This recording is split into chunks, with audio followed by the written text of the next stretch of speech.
Première sortie de l'année 2013, l'indexation de février apporte un certain nombre de nouveautés, mais la première observation est à mettre au profit du changement de base qui, cette année, est de 5 points d'ISU et plus de 100 kg de lait. Malgré ce changement, qui concerne tous les schémas de sélection français, certains taureaux accusent un écart d'index plus important que d'autres. Frédéric Lepoint, responsable génétique à Gène Diffusion, nous explique les raisons de ces différences.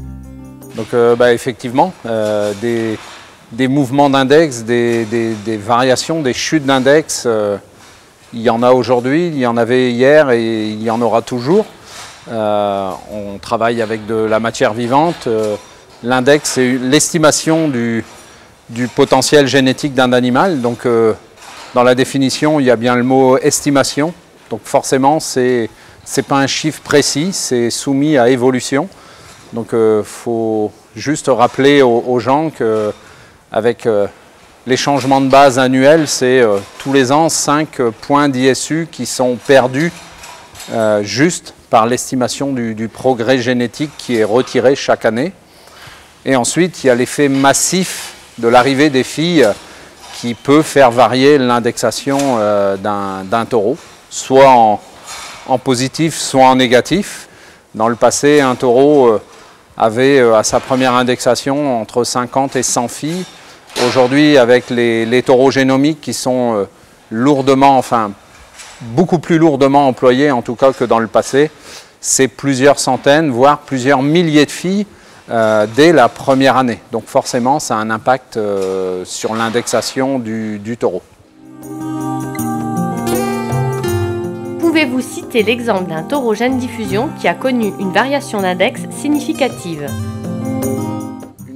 Une chose qui est sûre, c'est que les chutes d'index ne sont pas propres à notre schéma ou à la France. Ça, c'est l'ensemble des animaux, l'ensemble des schémas de sélection et l'ensemble des pays qui sont entre guillemets victimes de ces variations d'index suite aux différents cas que je viens d'exprimer, qui est les changements de base et l'arrivée massive des filles. Donc si je cite un exemple concret, c'est par exemple le taureau d'Ège. Je pense que c'est un bon exemple, tout le monde connaît ce taureau. C'est un taureau qui était indexé il y a 3 ans à peu près, lorsqu'il a été mis en marché. C'est un taureau qui était aux alentours de 150 points d'ISU. Ce taureau a progressé, ses index sont montés, simplement grâce à son père. Le fait que son père a monté en index, c'est un fils de Goldwyn. Les fils de Goldwyn ont eu tendance à augmenter grâce au changement de formule d'index. Dège a subi la même chose que les autres fils, il est monté jusqu'à 156-157 points d'ISU. Aujourd'hui, il y a le changement de base, il a pris une centaine de filles dans son index, il se retrouve à 145 points. Pour moi, je ne peux pas appeler ça une dégringolade.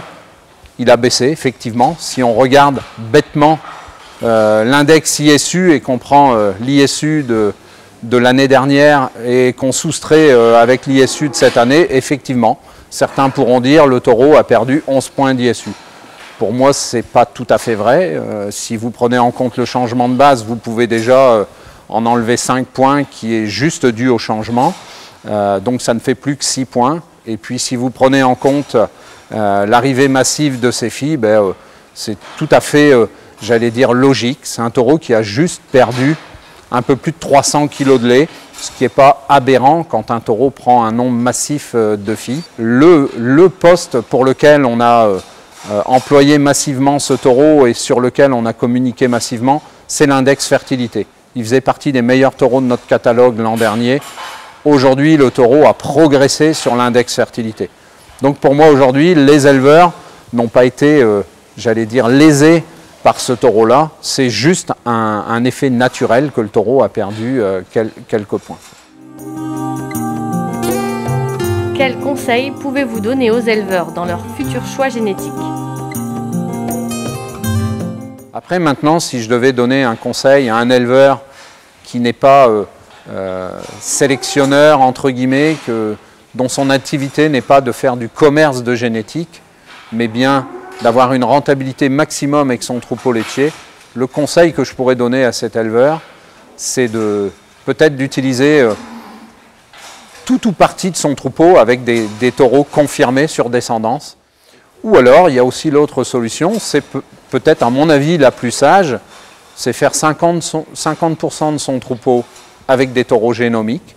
On a une gamme spéciale pour les éleveurs producteurs de lait, qui sont les taureaux PAC, qui répondent à des objectifs de sélection, qui correspondent à ce que des éleveurs cherchent, soit pour la production, soit pour la santé, soit pour l'équilibre. Ça permet d'avoir des doses, entre guillemets, de génétique moderne à un coût réduit.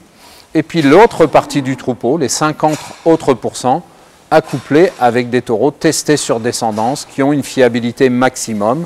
Le but pour ces éleveurs, c'est d'avoir une rentabilité et un rapport qualité-prix de la semence qu'ils vont utiliser,